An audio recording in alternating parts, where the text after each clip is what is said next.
access. So I'm assuming the majority of who's going to be on here is already on here, and we can grab a few more as we go along. So I don't want to keep you guys much longer than necessary. So I'll get this thing started, and we can catch anybody up as we see as jumps on with us. Again, good morning. My name is Terry Brown. I'm with Iowa Homeland Security Emergency Management. I was asked to give a quick presentation of the new IDR form that we've established, the individual damage report that we've established within WebEOC. With the current, we've been working on this form and the rollout for a couple months now. A team of us in our office, as well as some of the emergency managers that have been lending us some information and some insight as far as how to make this form work for everybody. We are rolling this out pretty quick. This actually just-in-time training that we're doing right here was put together in the last couple of days, simply because we know that there is ongoing and future flooding along the Mississippi River. So we wanted to make sure that we got this out to everybody, especially our counties along the Mississippi, to potentially allow them to use this as we go forward. We're indicating that this is a quote-unquote beta test because this is not the finished product that we know it will be. So we're kind of using everybody as our beta testers to refine this going forward. So because of that, an email went out earlier, and I will reiterate it. This isn't a mandatory form that has to be used by any of the coordinators by any means at this moment. The hopes and dreams that we have is that it will become a form that we mandate for any event that occurs within the state from our emergency managers. Now, like I said, that will be once the form is I want to say finalized or refined to where it needs to be. So with that being said, I know everybody's got a very short amount of time. This isn't going to take very long. So I'm just going to go over a quick guide that we put together. Then I'll do a quick PowerPoint to show what we're doing. And then I'll jump into the live sites and give a little bit of a live overview of what the form is. As we're going through, if you guys have any questions, jump in. I know we've got, right now I'm looking at over 58 people on here. So not always will I see hands raised or anything else like that. So if I miss you, feel free to just speak up. I'm not ashamed to stop where I'm talking. So with that in mind, I'll go into the quick guide real quick, and we'll go from there. So for those that are new or those that don't know, the IDR, what we're talking about is individual damage report. So in essence, what we're asking for is a quick informational only assessment of any damage that's occurring to your area within the first 72 hours of what we're calling the incident period beginning. Again, this is not directly tied to anything that could be or will be a federally declared event. We're looking to use this for any type of event that's put out there. So in the case that this potentially could be a federal declaration, we have that information going forward. Plus, it's just good to have that information to produce that for anybody that's requesting information on it. We've established this form within WebEOC since that's our reporting requirements for any event that's put out there. So we thought we would keep everybody in the same system rather than jumping around to 5 different systems. It's a quick form. It's a form that's nothing more than a check the box drop down box type form. Like I said, make it short and sweet. All right, the how to now. Once we're in WebEOC, and like I said, I'll jump on the live site and go through this as well. Most of you are aware of WebEOC and how to kind of maneuver in WebEOC. If you don't have access to it, or if you're still wondering how to kind of maneuver, feel free, pose a question. We'll also take this information that we're putting out there right now, both the this document and the PowerPoint, and we'll blast it out to everybody after this meeting. So in case I missed something, or in case there was a question that didn't get answered, you'll have it as well. So under the options on your main board, you will drop down, see the initial damage report tab that you can click on, and then the board will display.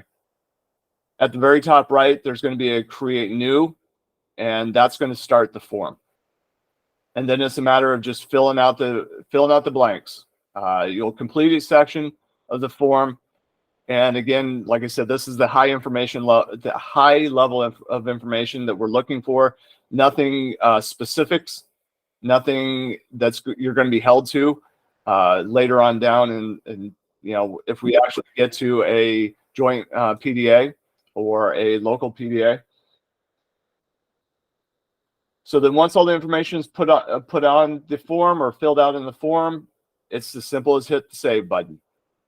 And then that feeds up into our roll-up within WebEOC.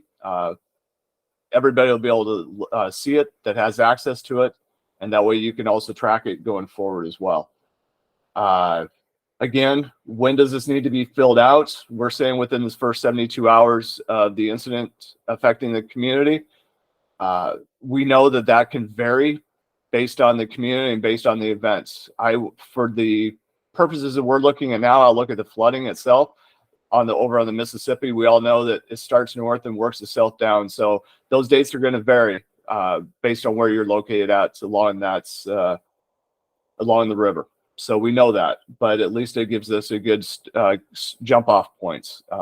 These dates don't have to concur with if we actually go for a declaration of any kind as far as an incident period, because we know they can vary. So the other question that always gets posed, that's why we put this on here, is can other counties see what you submitted? And the short answer is yes, because the IDR board, once you hit save, it will put it on a main board, and that will be visible for everybody to see that has the proper access to WebEOC. So that's the quick overview. If nobody has any questions on that, I'm going to jump over onto the PowerPoints, which will kind of delve into it a little bit more, at least with pictures. So I'm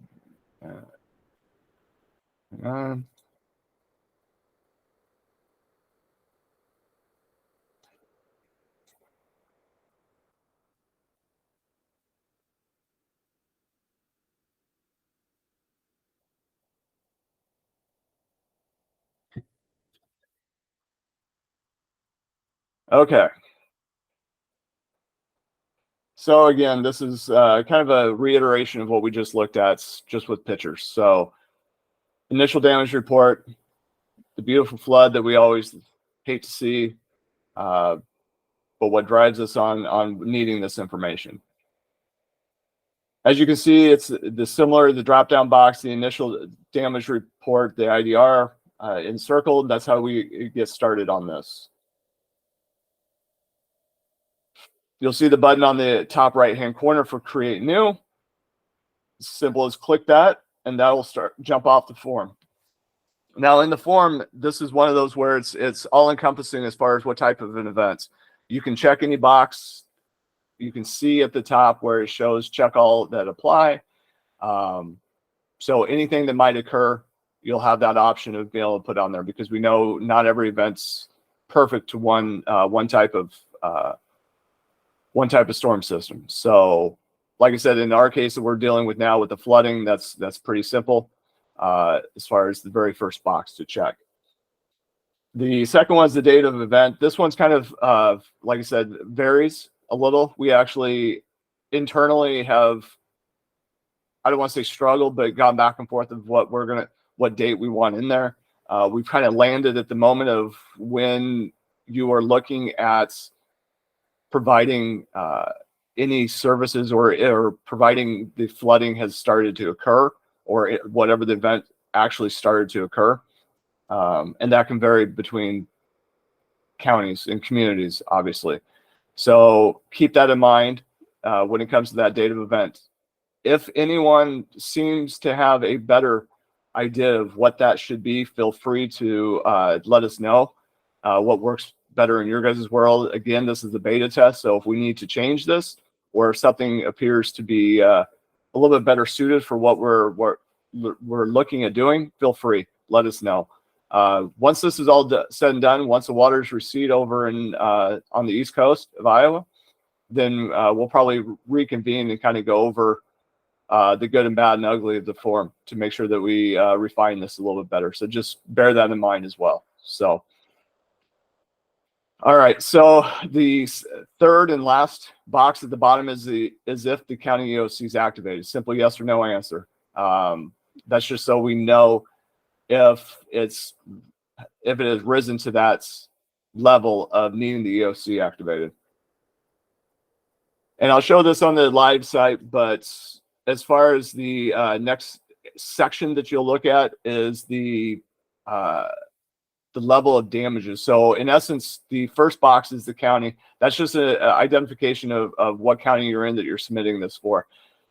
You will also see, and I'll show it on the live site, but it will have the threshold, the damage threshold for that county for the federal side of it. For each county, it'll have a dash and then the amount for that county. So it kind of gives you a good indication of where, quote unquote, you need to be for a federal or to at least look at doing a joint preliminary damage assessment. So bear that in mind. Which follows up with the second question of, do you estimate the county damage will exceed the threshold? That's a yes or no. Again, this is a very high level of information. We don't need specifics. We don't need exact dollar figures. This is what are you seeing while you're there in that first 72 hours. Then the third one is, are you willing to provide the local damage information to support a statewide declaration? So in many cases, and this is where we fall back on it, even if you don't, and we encourage this because this can help out in the long term. Let's say you do not believe you have the necessary damages in your area to support a joint damage assessment or even get a declaration. We still encourage everyone to report out and give us some details after the fact so that it can potentially help with the overall state threshold to get a declaration. So that's why we ask that. Make sure kind of reminds everybody of, hey, we still would like that information. We still prefer having that information provided to us. All right, so categories of damages for infrastructure. These are what we landed on so far. We didn't want to overindulge anybody on the choices because, again, this is something that we don't want you guys overthinking or taking a extreme amount of time to put together. So if we've missed any categories, feel free, let us know. But do know that we're trying to keep this as limited to choices as possible, so you're not sitting there scrolling through 50 different choices. So we're trying to keep everything as generic or general as humanly possible. So, and you can check any of those boxes as necessary, and then you can see the beautiful photos of what we've dealt with in the past at the bottom. So then we get into the emergency work. Again, this is what are you facing at the moment? When it comes to this, select as much as you need to when it comes to that.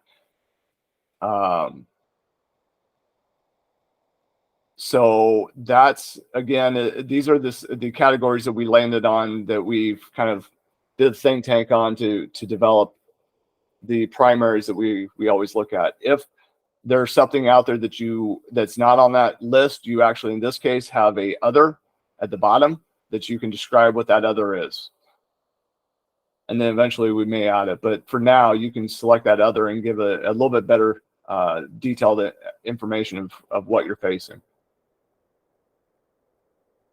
So the individual damage assessment side of it, this is actually, just so you know, that this is more geared towards federal side, the federal individual assistance, or the SBA side of it, or the SBA side of it.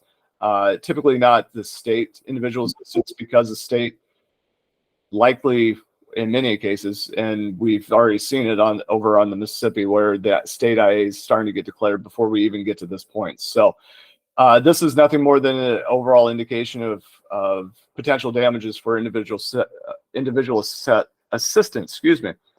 This will also help with our potential for case advocacy as well.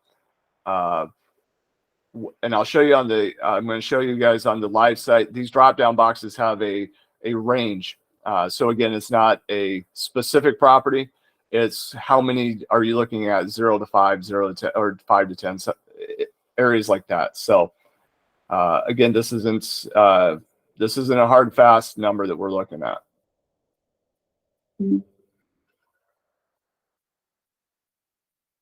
Technical assistance. This is what we're looking at as far as if we believe, or if you guys believe and are telling us that what you're facing is large enough that we need to do a local preliminary damage assessment. If that, or you guys will be doing a local preliminary damage assessment after everything starts to recede. This is where we ask, do you need assistance, basically, from us at the state level or any other level, quite frankly, to give training for local damage assessment teams, any assistance with the forms, the tools, the resources, or anything else that you might need to be able to jump off that local PDA. We're in the process right now. Along with this, we're putting together damage assessments resources when it comes to training, another just-in-time training just for that, for the local PDAs. So know that those are coming down, and we should be able to roll those out here. We're hoping this year, sooner rather than later, let's just say. So that's where you can check that. Give us the other. What are you looking at as far as needing from us to help you out going forward? And then the last one on here is the point of contact. This, we've gone back and forth all the way up until late yesterday as far as who we want to see in here. What we landed on is we would like to see the point of contact, the primary point of contact, which is what we, in our mind and what we envision, is the emergency manager. Why do we have this on here? Because we know, and we've been through enough of these where most of our emergency managers, and most of you are on this call, and we all know it, will typically have someone else in your office fill out these forms. And that's perfectly fine. We have no issues with that, but we do need a primary point of contact to reach back to. We do understand that it's 90% of the time is going to be the emergency manager. Could we fill this out? Yes, we probably could, but we still like to have that information here in the event that that changes and we have to reach back to somebody else to get that information. So this point of contact, again, shouldn't be the person who's actually filling out the form, it's unless it is the emergency manager, but it needs to be, right now we're looking at probably the emergency manager or the best primary point of contact. So bear that in mind. Okay. And then we have our gracious thank you for working with us on this. And as we see even more flooding, which the vast majority of the people on this call probably doesn't want to see any more flooding currently, but there it is. All right, so that's the presentation part of it. I'm going to jump into the live site.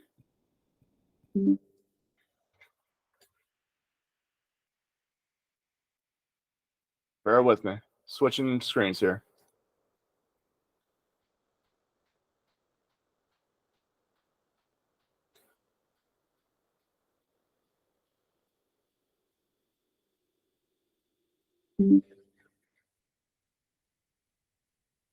All right, so most of us are aware, most of us know what this looks like. The primary screen for WebEOC.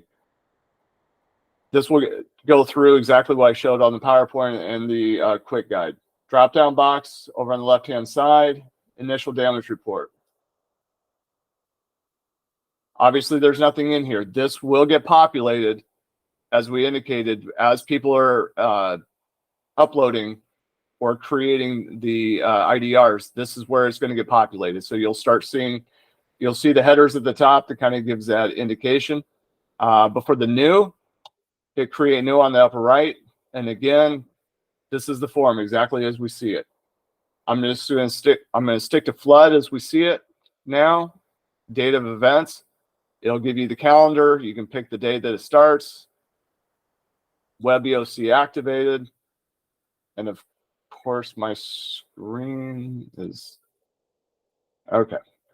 So my screen hates me and doesn't show drop-down boxes. So let's assume that you're seeing this. It's a no or yes category. And then the county threshold. And again, envision that you're seeing this drop-down. I apologize for this. I don't know why my screen's not showing the drop-downs. The first one that pops up is Adair County. Let's go with Allen McKee just because. So I would click on Allen McKee. As you can see, it shows the county, and then it shows the threshold. That's the federal threshold to meet for damages. That just gives you a good idea of, because that's been a huge question that we get asked all the time is, what's my threshold? What's my threshold? Well, this is your threshold. And that's varies, and we know that. So as it changes, we will change this to go along with it. Do you estimate your county damages will exceed the threshold? Yes or no?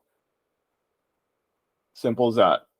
Are you willing to get to provide it? Another yes or no. And then we have the categories of damage, obviously. So we got roads and bridges, and check all that apply.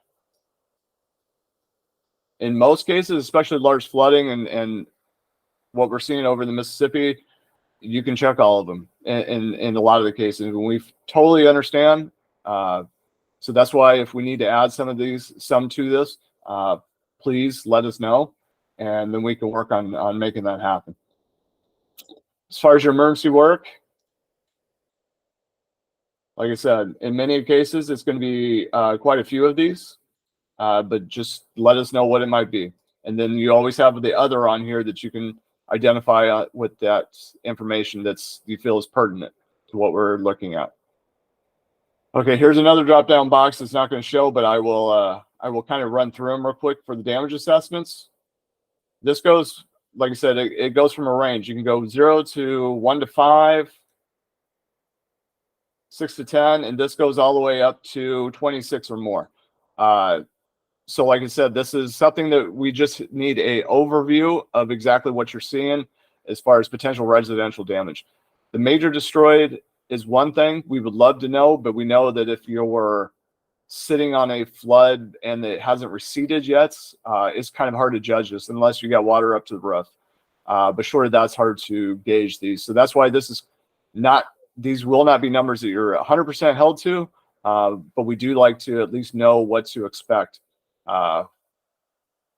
if and when we need to come out and take a look at it. So business damage, same philosophy, same range of numbers, and same goes for farm structures. Preliminary damages or the technical assistance. Again, this is what do you need from us? What are your primary needs if we go forward and need to have the local preliminary damage assessments, and even beyond that, that we can help out to provide when it comes to that. And then we got the point of contact. We've already gone through that.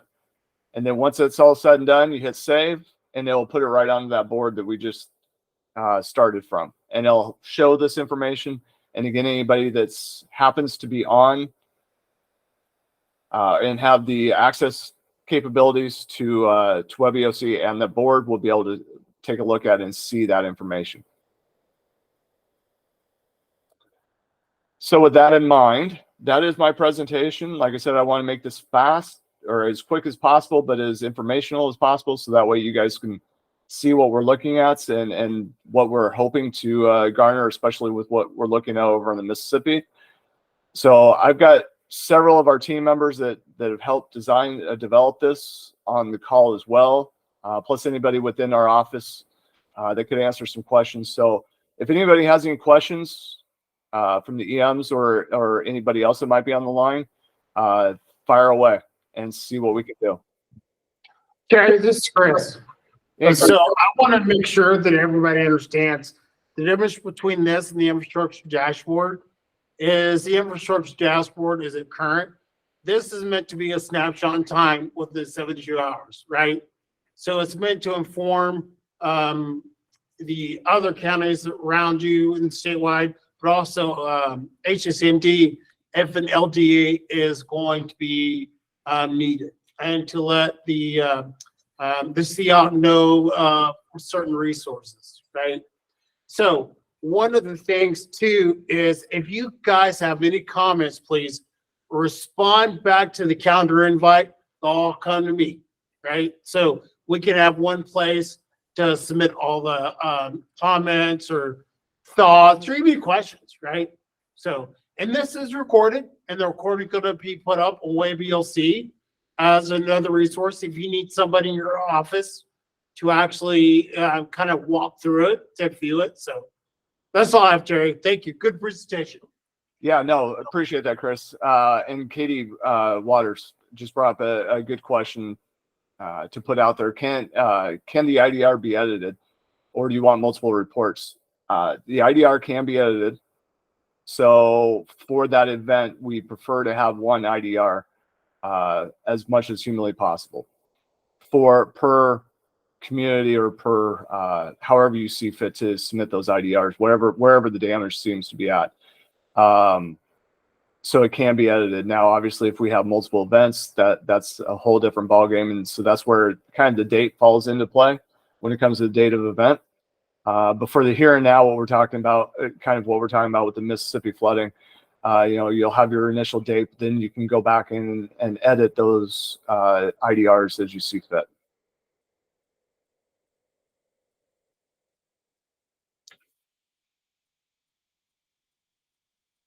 All right. Anyone else that's online that would have questions, or anybody else have anything that I might have glossed over a little too quick or missed?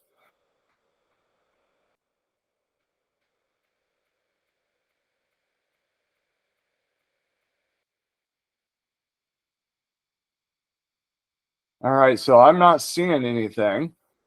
So again, I know I've said it a few times that this is a beta test, but I highly encourage, and we all highly encourage and would love to see these reports being submitted, especially from our EMs sitting over on the Mississippi River. So if you guys start digging into this and need some assistance as you're going forward with them, absolutely do not hesitate reaching out to any of us. You can reach out to me or anybody on our teams, or quite frankly, anybody that's sitting in the CIOC, and we can assist you guys with filling these out and getting them submitted or getting access to them, however that might need to happen. So, and if you guys need any additional training on anything, quite frankly, just let us know, and then we can bring the assistance to you guys as well.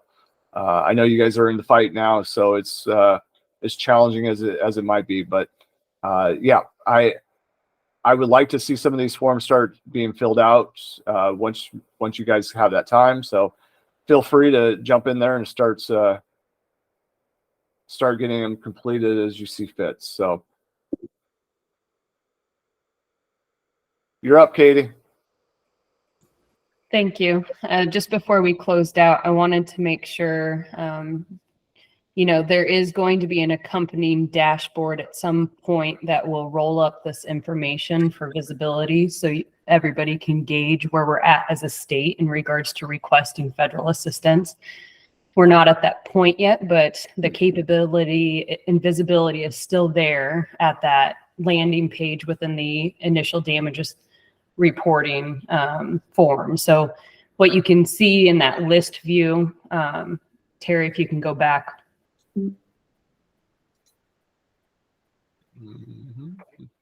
Maybe. Yep, I'm going back. Okay. I'm going. I have to cancel here. It won't let me open too. So there you go. Thank you. But what you'll be able to see is that column where it says damages will exceed threshold. You'll be able to see those thresholds. And if it was marked yes, you can do your own math. And we should put a header here at some point to show what the statewide threshold is. so that you can kind of gauge whether or not you should be moving into doing a local damage assessment. One, it's at your discretion. You can choose to start your local damage assessments if you're exceeding your own threshold for your own purposes.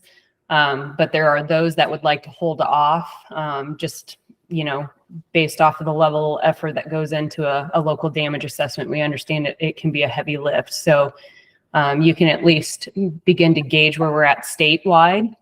And if it looks like we're approaching the statewide thresholds, you can begin preparing your teams for those local damage assessments. Any questions on that?